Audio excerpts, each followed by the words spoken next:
This video was being made before Akira Toriyama's death and was made in no way to diminish the job made by Toei and Toyotaro. In fact, many of the points I'm going to make on this video were made inspired by their work. This is a non-profit fan-made story. Dragon Ball, Dragon Ball Z, Dragon Ball GT, and Dragon Ball Super are owned by Funimation, Toei Animation, Shueisha and Akira Toriyama. Please support the official release. Dragon Ball Super is a bit of a hot mess.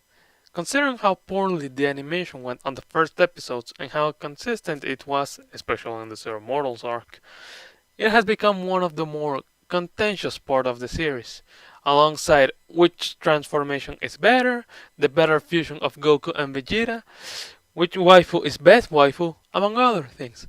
And with Dragon Ball Daima on the horizon, I think it's time to try and do a rework of the whole series. There's one rule. If it's crucial, it must stay. So let's start this journey with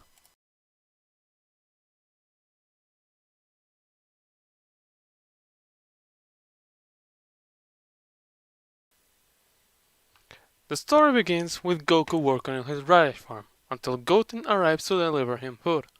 As such, Goku stops his work and starts eating with his son. Goten asks his father if he is not bored from not training. Goku tells him that he was taught long ago that work is also training. Besides, he also has image training when he leaves the land to rest. It is at this point that Mr. Satan arrives to deliver Goku half the money of the last tournament he won, as well as half the money of saving the world from Majin Buu, even though the world doesn't remember that it was Majin Buu whom they were saved from. At first, Goku's going to decline, but then he remembers that he has this job because they are low on money. So in the end, he accepts. Of course, Mr. Satan asks them to not tell anyone, to which they agree. At night, they go back home, they deliver the money to Chi-Chi, and Goku asks her if he can go train to Kinkai's planet. After all the mental training in the world won't help if he doesn't have a body to work with it. Chi-Chi accepts, and the following morning, after checking the farm, Goku teleports to Kinkai's planet. Somewhere across the universe, Beerus, the god of destruction, is obliterating a planet, for its food was so terrible it could have as well been poison. It is at this time that Beerus reveals to Whis that he had remembered the dream he had long ago about a Super Saiyan god. Whis is skeptical about this dream being a prophetic dream, considering other dreams have not been. So Beerus and Whis travel back to Beerus' planet, where they confirm with the Oracle Fish that this in fact is a prophetic dream, as the Oracle Fish has also had a dream about the Super Saiyan God, whatever this is. Considering Beerus gave Frieza the idea of destroying planet Vegeta, it will be difficult to find whatever this Super Saiyan God is. However, there are still some surviving Saiyans from the explosion, with the majority of them living on planet Earth. But the one who defeated Frieza the first time, Son Goku, is right now on Kinkai's planet. So, Beerus and Whis decide to travel there. Kinkai is informed that Beerus and Whis are going to his planet, and knowing Goku will probably want to fight with him, he warns Goku not to fight Beerus, as Beerus is quite powerful and very dangerous. This proves unsuccessful as Goku wants to fight him. And Beerus wanting to fight Goku doesn't help matters either.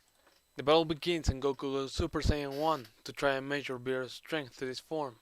However, Super Saiyan is far too weak and too slow to even hit Beerus, so Goku goes Super Saiyan 2. Super Saiyan 2 is still too weak and too slow to even hit Beerus, so he has only one option, going Super Saiyan 3. However, as Kinkai notes, this form drains the power of the user when in a mortal state, even in the other world, so he has a few minutes to even use it. What he doesn't know, however, is that Goku has a plan. In a burst of light, Goku manages to graze Beerus ever so slightly, and the bursts of light keep coming one after the other, so Goku manages to keep up with Beerus. Kinkai is confused at first, but Whis helps him understand that Goku is using Super Saiyan 3 sporadically, reducing the energy waste of the form while also maximizing its usage and power. Still, Beerus wants to fight the Super Saiyan God and tells Goku to transform into one. Goku, however, has never heard of the form, so he tells him that Super Saiyan 3 is his strongest form. Disappointed by this, Beerus quickly dismantles the Saiyan by tapping the back of his head with such strength that he knocks him out. With this, Beerus and Whis go to planet Earth to see if there is a Super Saiyan God there.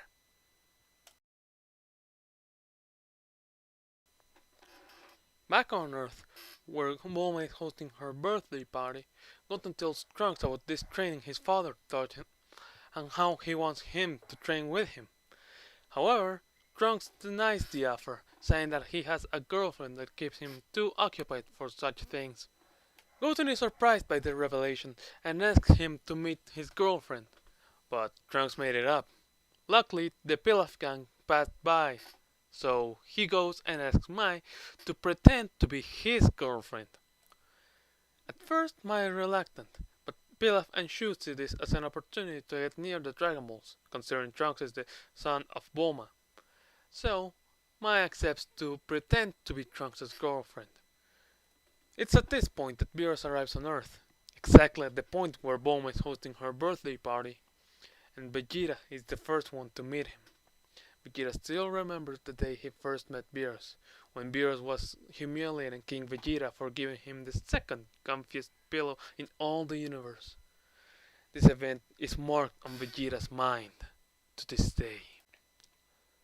Bulma arrives at this moment and, not knowing any better, thinks Beerus and Whis are just Vegeta's acquaintances, so she lets them stay at the party. Vegeta now makes it his life mission to save the Earth by keeping Beerus calm. Then they, having got key of his own, being Kami and all, manages to sense Beerus' unmeasurable ki and decides to tell Piccolo to not make Beerus angry. Things seem to be going well, with Beerus enjoying the party and the food of Earth, which seems to be quite delightful for such a gourmet like him. But it's at this point that Mai decides to throw the charade and keep Trunks at point blank until she receives the Dragon Balls. Pilaf and Shu join Mai on this, but since they're kids and all, Gohan thinks this is just a game and transforms into the Great Saiyaman to try to calm them down. Mai tries to show that this is a real threat, firing a bullet at Gohan, but Gohan ricochets the bullet away from him. Sadly, however, this bullet hits Videl on the leg. Then they goes to heal her and discovers that she is pregnant with Gohan's child. Videl wants to keep it a secret though, so she asks him not to tell anyone. But it's at this point that another bomb's about to explode, as Beerus wants to eat some pudding, but Majin Buu doesn't want to share. This enrages the God of Destruction, bringing a new problem to Earth. Buu tries to turn Beerus into a candy, but to no avail. Beerus is just too strong and too fast for it, so he knocks Buu out with just one hit. This alerts the rest of the Sea Fighters to try and fight Beerus. This, however, ends up poorly for them. Every single member of the Sea Fighters that goes to fight Beerus is defeated in an instant. Even Gohan, in his ultimate form, allegedly the strongest fighter there, is defeated in mere moments, leaving only Vegeta to try and fight Beerus. Vegeta is still afraid of what Beerus can do, so even though he tries to put up a fight, Beerus dismantles him easily. Goten and Trunks fuse into Gotenks, go Super Saiyan 3 and try to fight Beerus, but Beerus also dismantles them in an instant. Since Vegeta is the only one who knows the true power of Beerus, Beerus decides to take him out first, since Vegeta is the only one who will give him the respect he deserves. However, Bulma, disgruntled that her birthday party is being interrupted so rudely, goes and slaps Beerus in the face. This causes Beerus to slap her back. Vegeta, seeing this attack against his family, goes Super Saiyan 2 in a powerful rage and rushes towards Beerus. Beerus tries to knock him out with a powerful blow, but Vegeta shrugs it off and attacks Beerus with a powerful flurry of attacks, ending it with a point-blank Gullick gun. This is not enough to defeat Beerus, however, who with a quick tap defeats Vegeta. Seeing how everyone defies him and how there's no Super Saiyan God around, Beerus decides to destroy the planet, until Goku arrives, suddenly interrupting Beerus and telling him that he has a way to find the Super Saiyan God they've been looking for.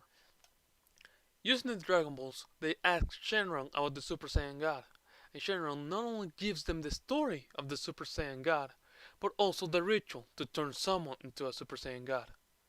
Now the question is, who will become one? Since Vegeta has been the one to deal the most amount of damage to Beerus up till now, they suggest Vegeta. But Vegeta knows that he is still too afraid of Beerus, and they don't need fear right now. So they turn to Goku. With the 5 Saiyans present, they try to turn Goku into a Super Saiyan God, but to no avail. As Beerus and Whis explain, 5 Saiyans give their wills to one. It's not simply power, and they need 6 Saiyans. They're 1 Saiyan short. It is at this moment that Videl reveals that she is pregnant with Gohan's child. At this news, everyone starts to celebrate. Beerus is surprised that they have all the things they need to create the Super Saiyan God, to which Beerus replies that mortals have a certain ability to create their own miracles. Beerus grows exasperated and tells them to get to the ritual right away. So, with the 5 Saiyans, Gohan, Vegeta, Goten, Trunks, and the Saiyan in Videl's womb, they turn Goku into a Super Saiyan God. The final battle is about to begin. Goku is surprised that he doesn't feel any different, but everyone notices that his hair is a red hue, he has become thinner, and his ki has disappeared. Beerus is rejoiced that he can finally fight the Super Saiyan God, and Goku can feel how powerful Beerus truly is. After landing the first blow, the earth trembles, and Goku is amazed by the newfound power he has. As Beerus and Goku fly up, they move the battle towards the city, avoiding every building they come across and fighting with everything they've got little by little. However, Beerus notices that Goku seems dissatisfied with his power. When he asks him about it, Goku reveals that he feels conflicted with the fact that he could not achieve this power on his own. Beerus is surprised that Goku is so prideful and moves the battle towards the forest. As Goku's friends try to catch up, Beerus explains that he knows Saiyans are prideful, but strangely, Goku's even more prideful than the regular Saiyan. As the battle moves into the mountains, Goku is wounded by a moment, before healing by the power of the Super Saiyan God. Beerus hits Goku through a mountain and into the sea, where Goku explains to Beerus that despite everything, Vegeta is the more prideful of the two. As they burrow into the sea and into an underground cave, Beerus tells Goku that despite his immense pride, he sacrificed it to save the people he loved. Goku responds that he knows, and that he has a newfound admiration for Vegeta for this, which is why he sacrificed his own pride to become the Super Saiyan God. Beerus, after understanding a little bit more about Goku, decides to ask him to go all out now, and Goku is surprised that Beerus noticed that he wasn't going all out. He then answers that he was actually going at around 70% of the form's true power, surprising Beerus and enraging him into attacking once again. It is at this moment, as the battle rages on even further, that Goku loses the transformation. What's surprising about this, however, is that Goku seems to be able to detect Beerus' ki and still fight on par with him, forcing Beerus to actually try to destroy the cave to stop Goku. This enrages Goku, turning him into a Super Saiyan as they both fly through the cave outside and into the stratosphere. On their way there, however, Goku's friends notice that Goku has lost the Super Saiyan God transformation. Once in the stratosphere, Beerus stops the fight for a moment to tell Goku that he has lost the Super Saiyan God form, and Goku just barely noticed. When he asks Beerus what just happened, Beerus explains that Goku, the prodigy that he is, might have absorbed the Super Saiyan God's power into his own. With that information out of the way, the battle continues onward, every clash between them causing a shockwave that travels all across the universe. Eventually, Beerus decides to go all out with one attack, and Goku manages to catch it. Beerus is amazed by this, and then he remembers Whis' words. In a flash of light, he attacks the very attack he used, causing a shockwave that forces Goku out of his transformation and causes him to lose the power of the Super Saiyan God. Goku tries to stop the attack with every ounce of power he has, but it's not enough, and he faints for a moment, as the words of his friends and family resonate within his head. Some unfamiliar, yet somehow familiar voices resonate within him. Suddenly, Kakarot erupts with the power of the Super Saiyan God, absorbing the attack Beerus just launched and saving the Earth.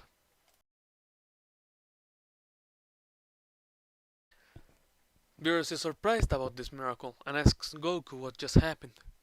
Goku has no answer.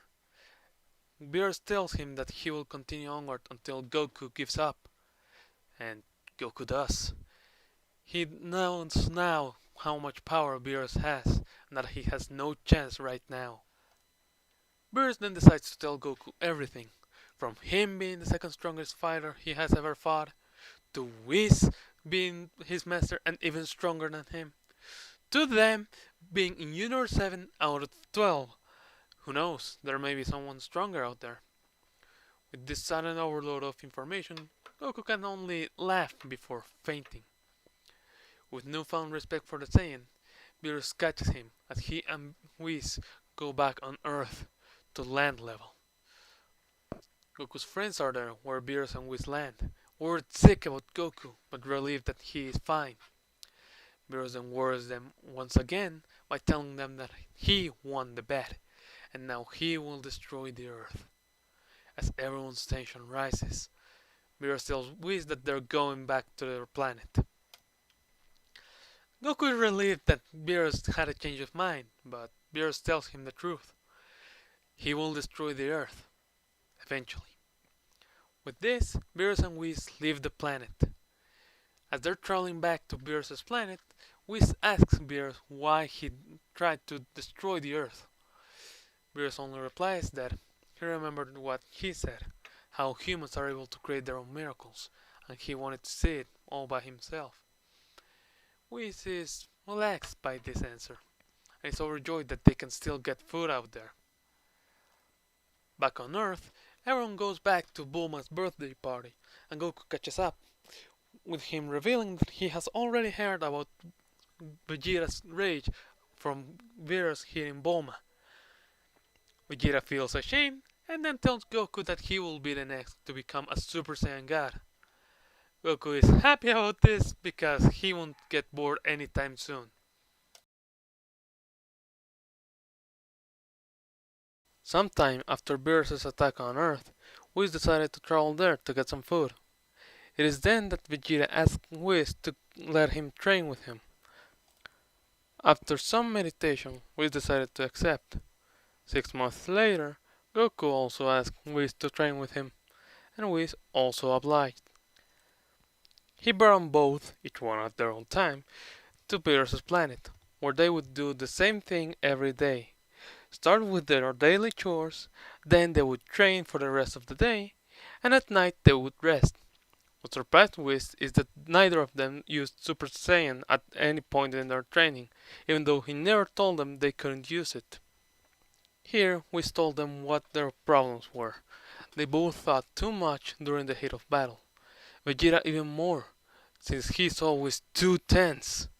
On the other hand, Goku's always too relaxed, especially during downtime. So, they need to learn from each other how to balance it out. Since Whis also knows how to use God Ki, he started training them on how to use it, allowing Vegeta to access it without the ritual. It is then that they discovered a mysterious power they would have never discovered if not for the training with Whis. One day, when Beerus found out about this, he accidentally destroyed one planet. Goku was surprised by this, but he more surprised when Whis told him that Beerus accidentally destroyed the 3 suns lighting the planet once. Goku asked Whis if he could create things, but Whis told him he could not, but he had some tricks up his sleeve. Beerus was mad when he discovered that Goku and Vegeta were training with Whis, but got even madder when he discovered Whis actually brought him with him when he was going to Earth to get food. He eventually calmed down when Whis decided to share.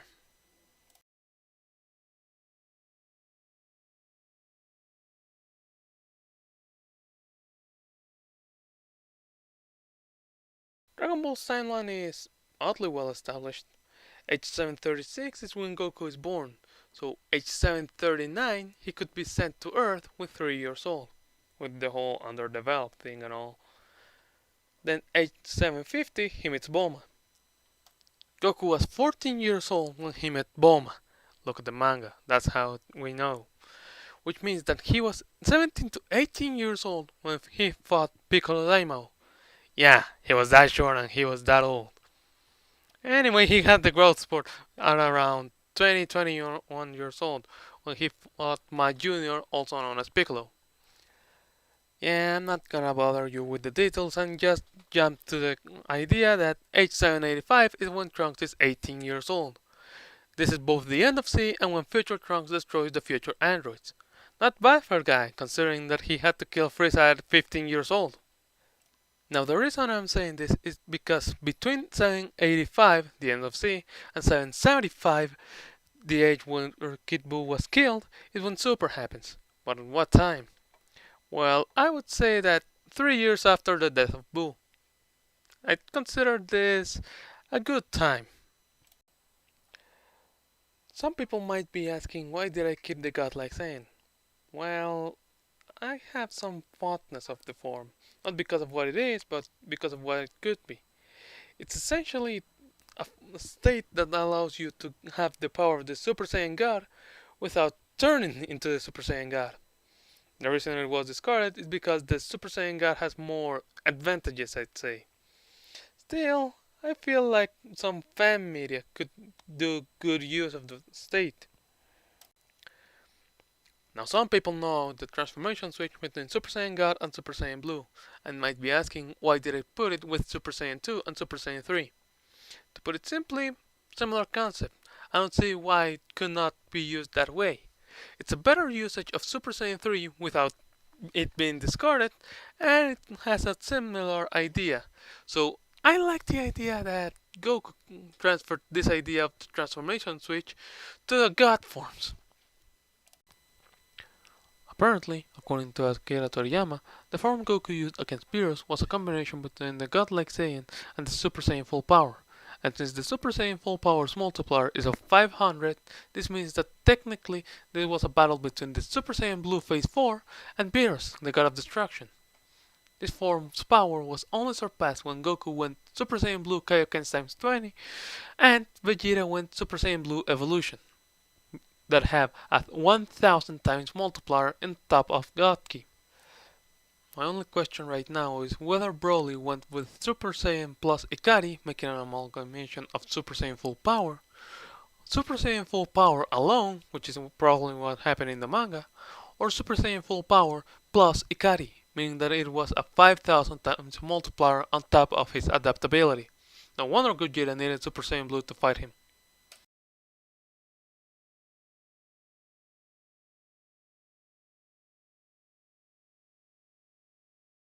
Somewhere across Universe 7, a planet is being destroyed, and a blink of light moves across the universe. On Beerus' planet, Goku's trying to sense a key, with Beerus and Whis watching him. Once Goku senses it, he and Vegeta teleport there. Then Beerus and Whis decide to tell on them to planet Earth, as no one expected him to come back, and not even come back as strong as he did.